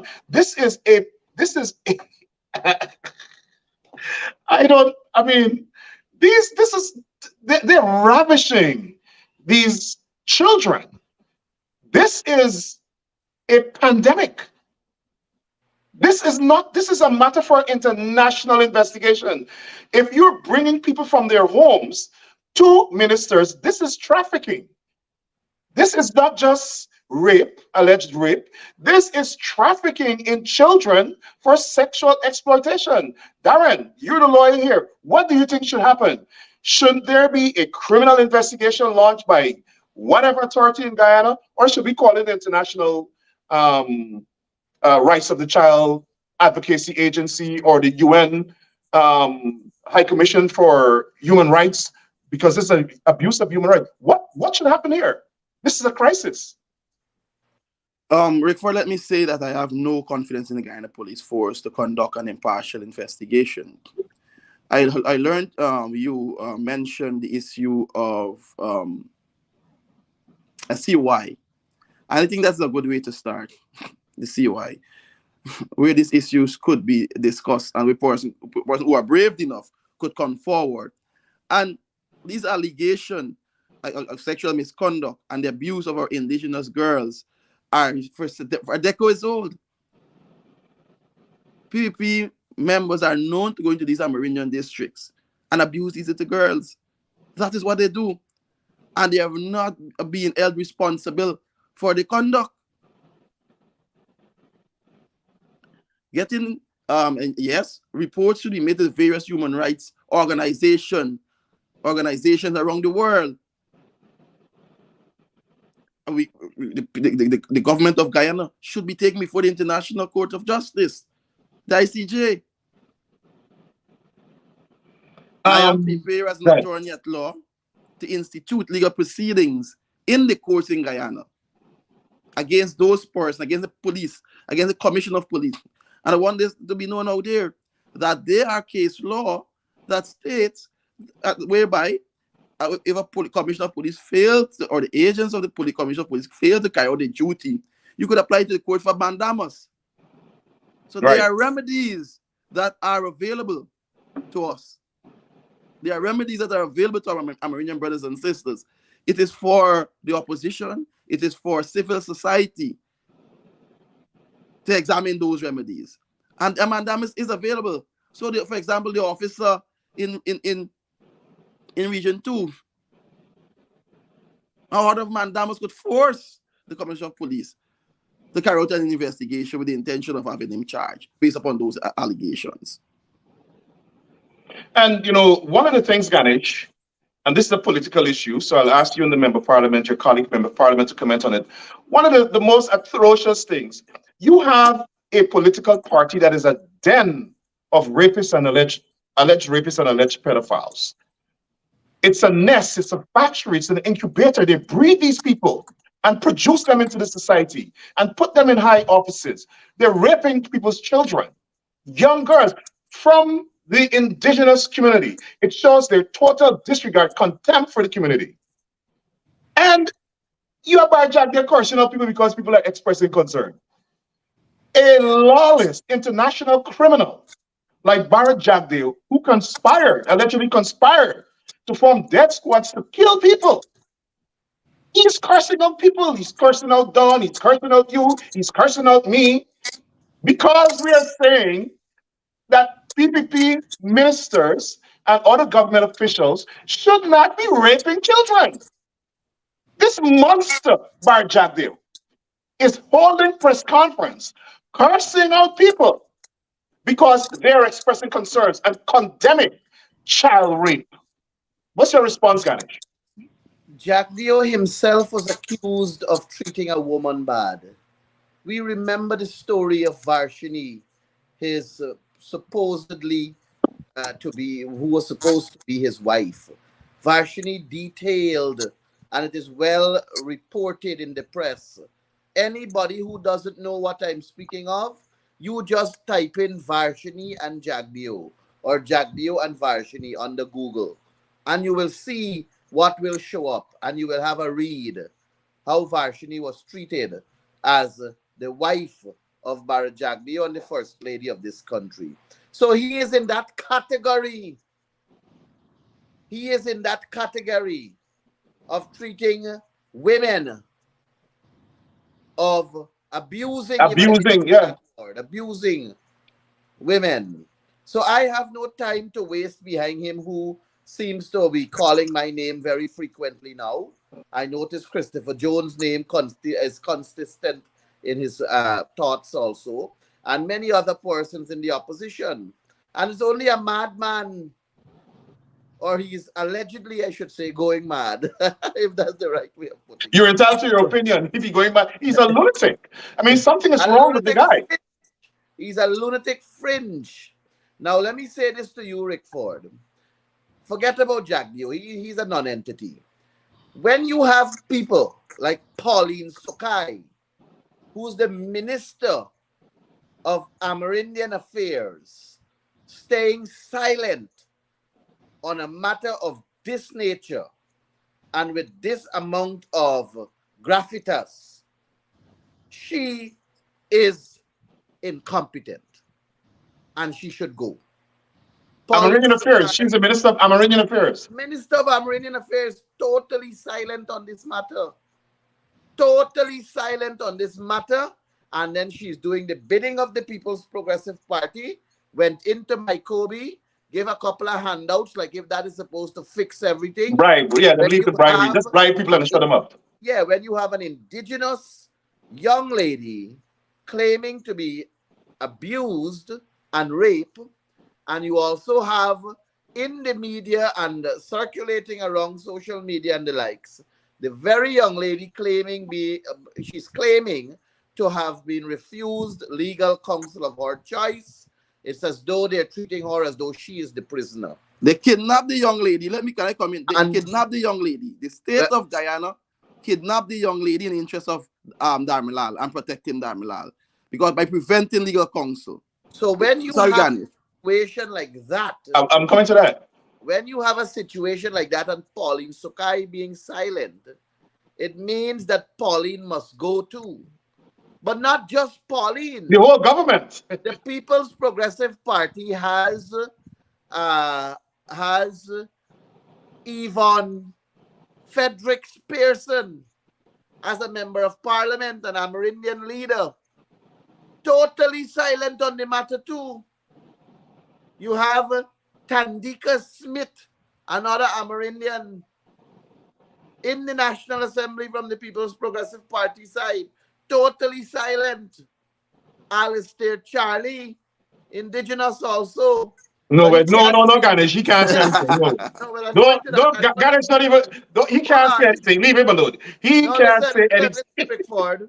He can't even speak on it because it's not as though he has that. He doesn't have what it takes to speak on rape and child molestation because similar accusations were made against him. But you know, Ganesh, you know what to expect? The PPP will turn around and fabricate allegations against the opposition members speaking out. Look for that next. Yes, That's how they, before they frontally definitely. deal with this man, fire him, charge him, put him before the court. No, they want to defend him and they're going to say, Ganesh is this and nobody is this. And Rickford, in no country that adheres to the rules of law, no country where there is a living democracy, no country where respect for the rule of law and protection of a democracy would such ever occur. Our country is not on the brink of a dictatorship. We are almost there.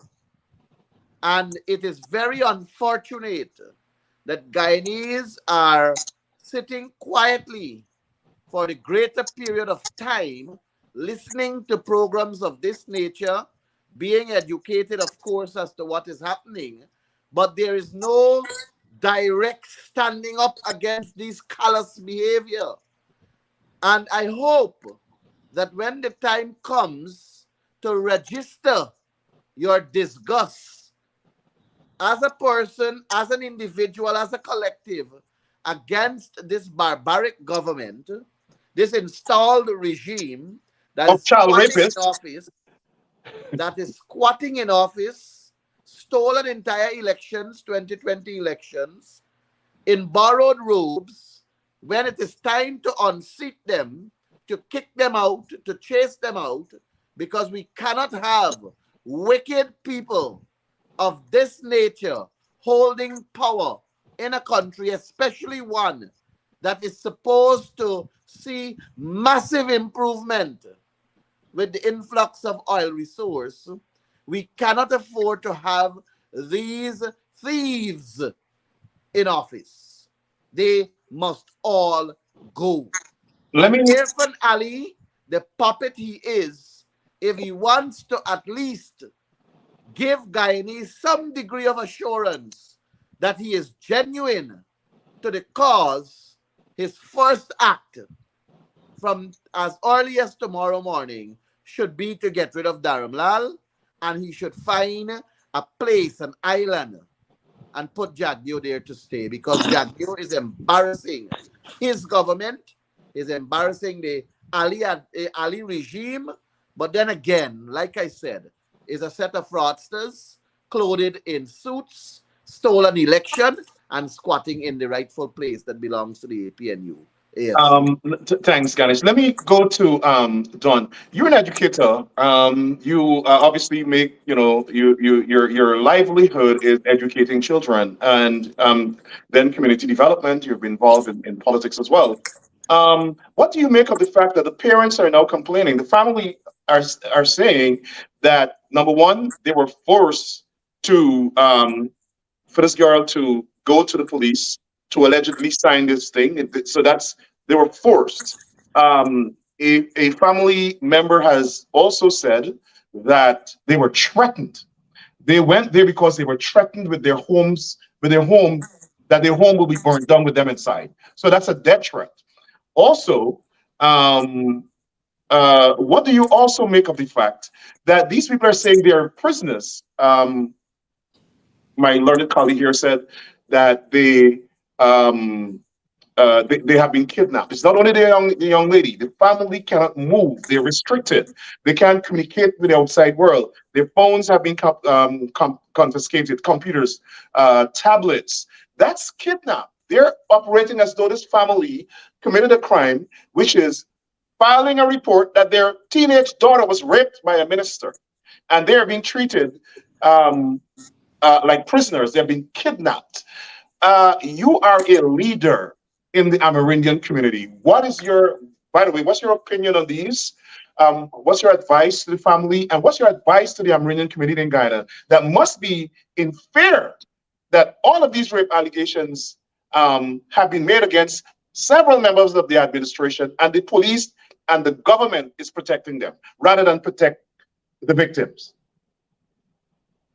But firstly, thank you again, Rickford. I must say that it must be noted that whenever PPP is in government, they have a history of lawless activities taking place under their governance. And my colleagues had already alluded to the fact, you yourself had mentioned what has been happening over the years, and recently, as you rightly said, allegedly the family was threatened that their house will be burned or fired. That seems to be the present ongoing thing. You know what? There was a big fire in Madia. Immediately after, Smalley got escaped. And then now there was another fire, and now this rape, allegations of rape. And from one negative thing to the next, from one lawlessness to another lawlessness.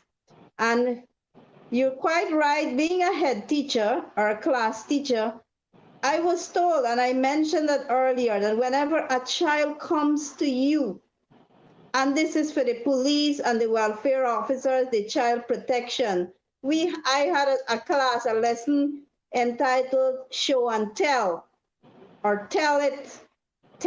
And this is simply where if a child comes to you, Rickford, as a class teacher, confides in you and tells you that somebody has been assaulting them sexually or physically or whatever, you are first to believe the child.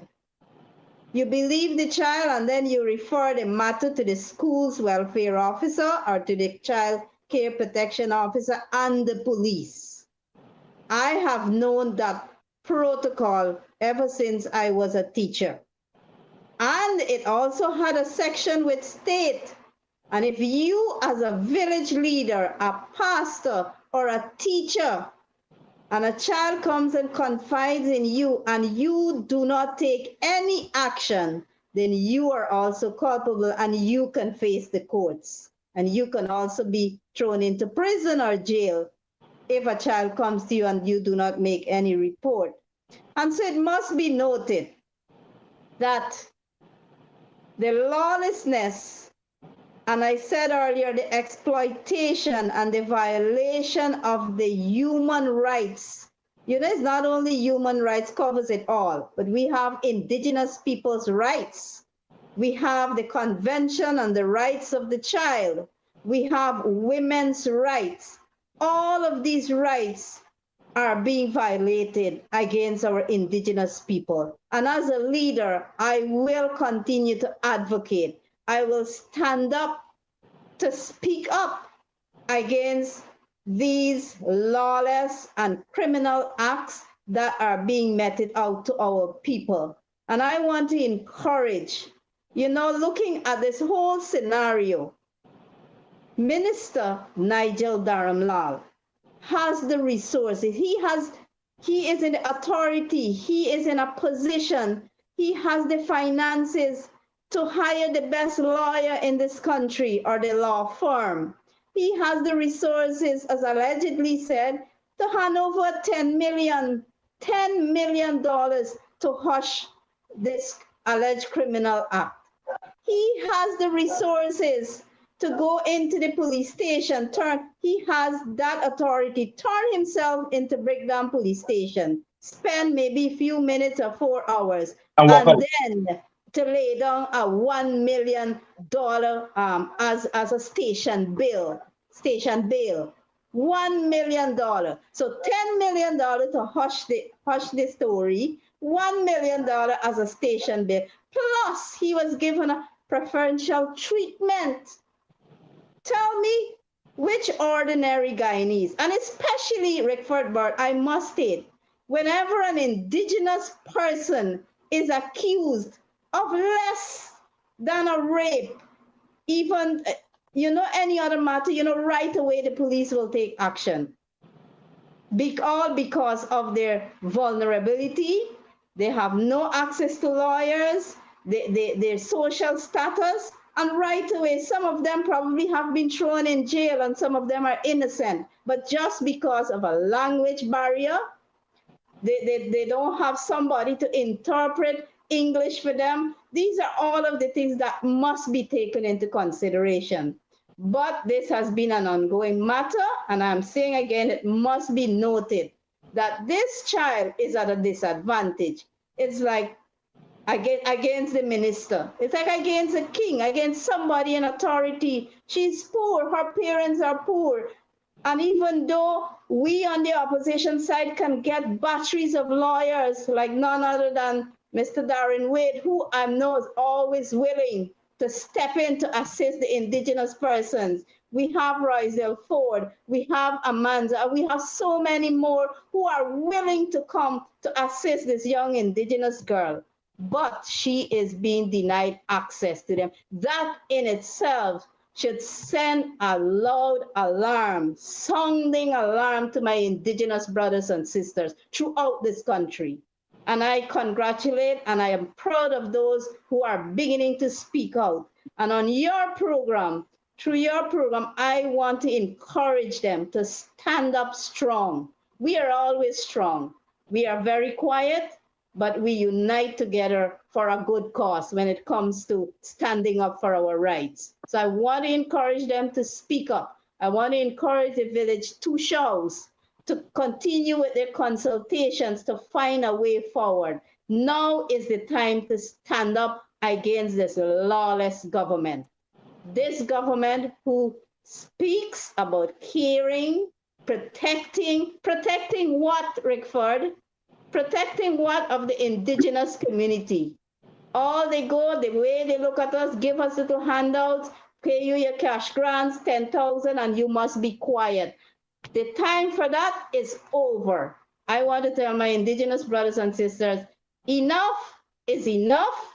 It's over. We need to stand up. We need to speak up. Speak up in your own dialect or languages. If you know to speak Akawayo like me, talk in Akawayo. Somebody will interpret for you. If you know to speak Lokono, talk in Lokono. If you know to speak Carib or Karina, speak up. Somebody will be there to interpret that language for you into English. Thank you. Thanks for that passionate. So Rick Ford, speaking, so true to form. I'm getting a message that Bar Jagdeo apparently just said that I must be extradited to Guyana so they could deal with me and I must face charges. Well, Bart, you come and get me. Whenever you're ready, you come and get me. Come and get me. If you want to have a war with me, we're gonna have a war, Barrett. Come and get me. Anyway, so sorry, Darren, go ahead. yes, thank you, Rickford. I believe Comrade Aston mentioned something there which is important. Our Amerindian brothers and sisters being given an opportunity to express themselves and let us know their suffering and the victimizations and so forth. And Rickford, I believe this is a platform whereby probably you could invite 3 or 4 Amerindian leaders like to that, like tonight, and let they express what is going on, share their views. Let me move on to the issue of special treatment. And I'm speaking now to the policemen of this country. A mere allegation made against a policeman in this country is placed under close arrest for several days, not 72 hours. A regular police rank, or any police rank, matter of fact, once something allegations made against them, they are placed on the bench. They are sent to TSU and being locked up. I have visited them on many occasions. Who is Dharamlall? Why wasn't the 72 hours applied to him? And if that was the case, we would not have been hearing about the allegation of the smelling of paint, allegation of perverting the course of justice, the allegation of emptying the room.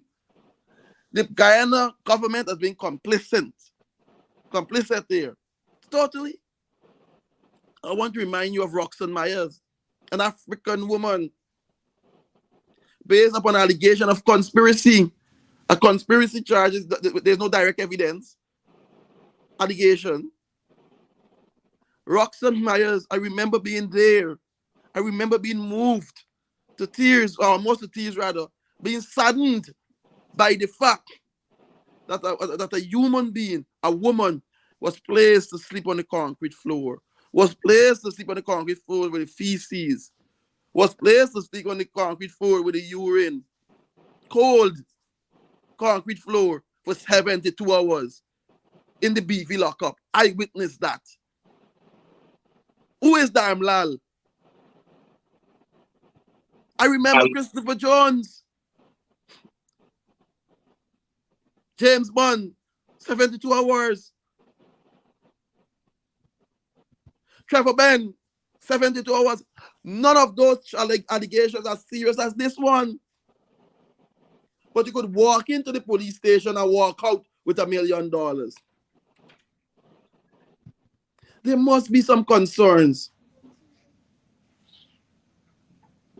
There's no one Guyana.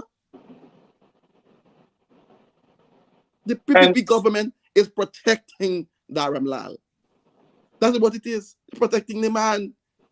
And on this note, I very often disagree with him, Senior Counsel Ram Karam, but I read his article yesterday, I believe, on Facebook, and he has said that for less than this, in other democracies, you have to resign. So I congratulate him, and I thank him to issuing that those statements between a rock and a hard place where the people find themselves. So it's the thing is where they have to look at if Dharamlall charge or what have you. There may be others in the party, and if Dharamlall decide to spill the beans, all of that I got to consider, because many of them are complicit. But the funny thing, Ganesh, these people are not contrite. There is no explanation to the country why they have him. There's nothing. All you have is Barrett Jack. They were targeting people. Now he wants to change the subject. Rick Burke must be extradited. I am now calling for Barrett Jack to be extradited for participating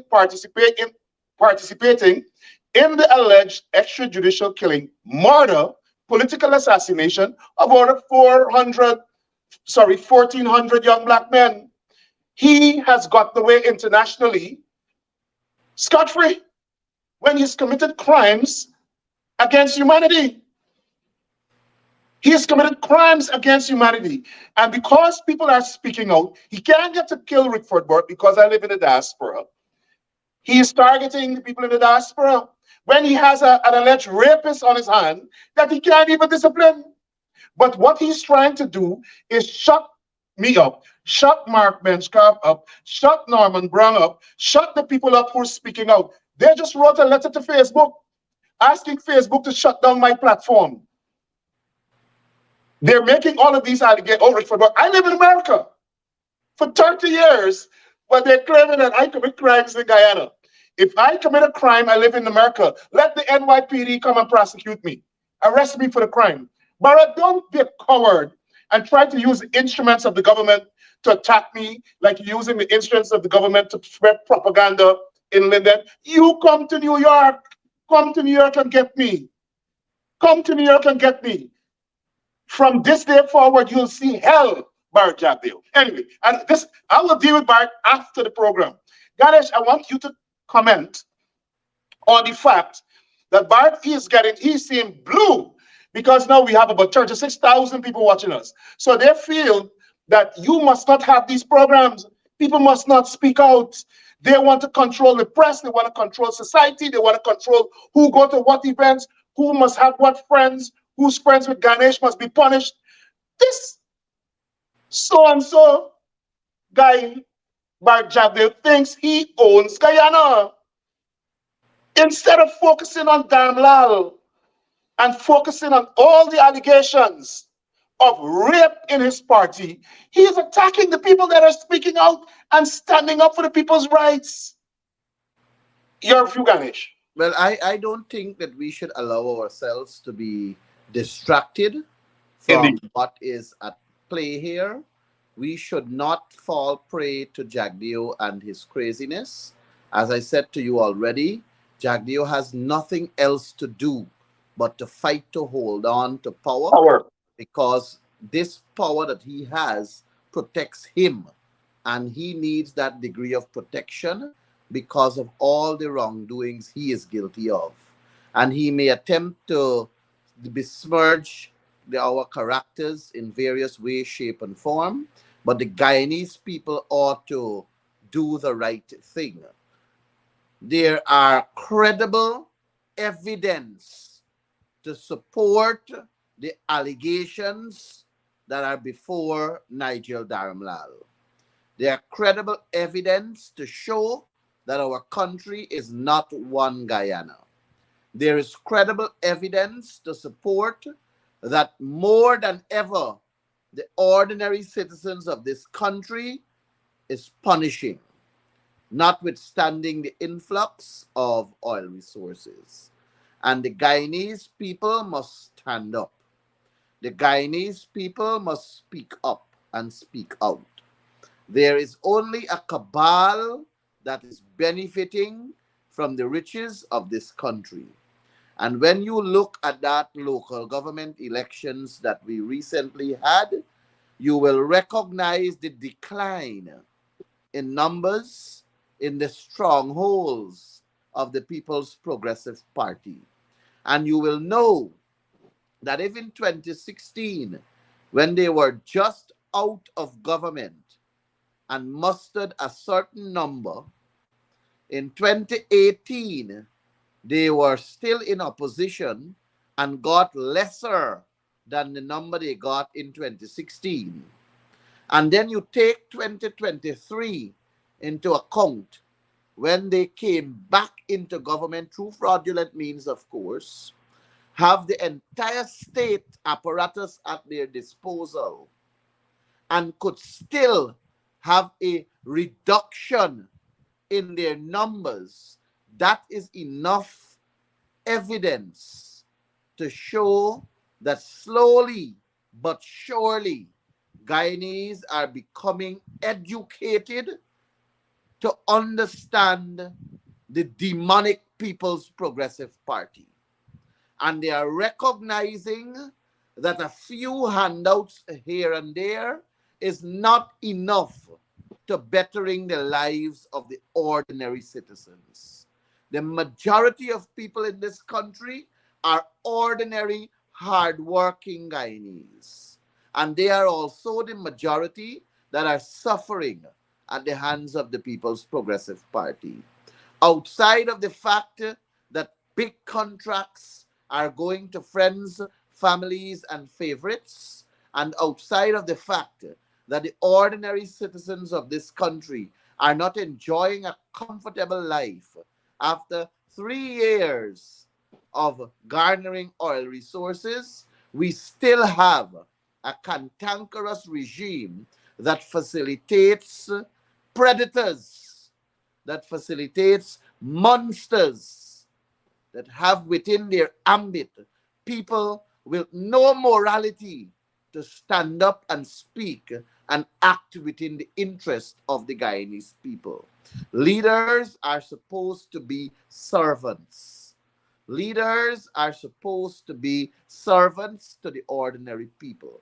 I have always said, and I will continue to say, that when you can profess to be a leader, you must profess to be a servant.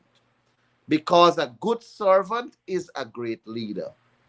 And when we have people who are refusing to have an open door policy towards the ordinary citizens of a country, but they operate in high-handed manners with friends, families, and favorites, you know it is time to shut the door on them. I have said to Guyanese before that long time gone, short time left. And we will have that opportunity to speak our minds through our votes. We will have that opportunity to send a strong message to the People's Progressive Party through our votes. We will have that opportunity to get back at Dharamlal, to get back at Irfan Ali, to get back at Bharat Jagdeo, to get back at Pauline Sukai. And that opportunity will present itself on elections day when we will have to speak through our votes. And if we want to continue in a Guyana that is as lawless as this one right now, in a Guyana where you are not catered for, in a Guyana where you just get a small crumb out of the big cake, if you want to continue like that, then you got to know where you're putting your eggs. But I know that I want a better Guyana for me, I want a better Guyana for you, and I want a better Guyana for all of us. And because I want a better Guyana for all of us, I will ensure that on election day, I vote wisely, which is I will not vote PPP. Thank you. Thank you very much. Listen, this has been a wonderful. I think we've lost. Darren, are you there? Don, are you there? I think we have some internet problems. I think. Oh yeah, Don is still here. Before we wrap up, your last word, Don. All right, thank you again. My final words to you and your audience will be to be vigilant, continue to monitor what is happening. I think this issue is bigger than me and you, Ganesh, bigger than politics. It's a humanitarian issue. It's a moral issue in that if the present government is wise, they will take wisdom from persons who are speaking out, speaking up about this issue and many other issues that they have been indulging themselves in. Guyanese are not stupid. Indigenous peoples are not stupid. They are wise. They are the first peoples of this country, and they deserve to be treated as the first peoples. They are vulnerable, they are poor, but they are rich in spirit.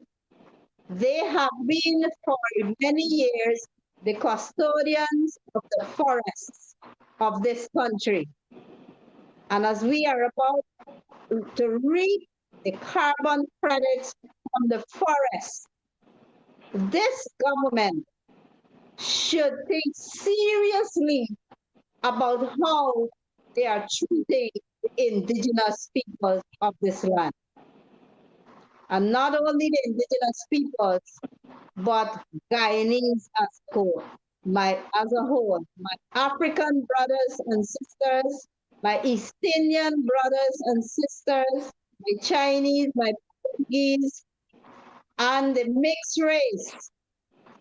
We're all Guyanese, one people, one nation, one destiny. There is no one Guyana. Guyana is made up of different people.